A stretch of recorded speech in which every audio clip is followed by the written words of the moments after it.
భద్రాచలం దేవస్థానంలో అపర శబరి పోకల దమ్మక సేవా యాత్ర ఘనంగా జరిగింది.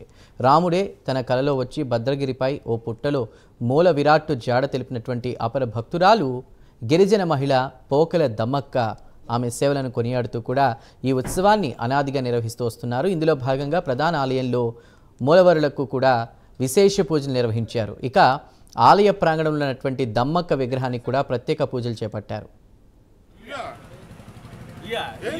ఈరోజు ఆషాఢ పౌర్ణమి భద్రాచలంలో పోకల దమ్మక్క ఉత్సవాలు దేవస్థానం వారి ఆధ్వర్యంలో గతంలో ఘనంగా జరిగేది.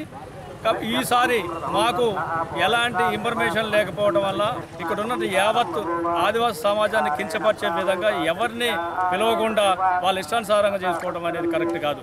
దానికి నిరసనగా గిరిజన సంఘాల ఆధ్వర్యంలో ఈరోజు నిరసన తెలియజేయడం జరిగింది. దానికి అధికారులు హామీతో మళ్ళా ఇది ప్రారంభించడం జరిగింది. ఈరోజు ఆషాఢ పౌర్ణమి భద్రాచలంలో పోకల దమ్మక్క ఉత్సవాలు దేవస్థానం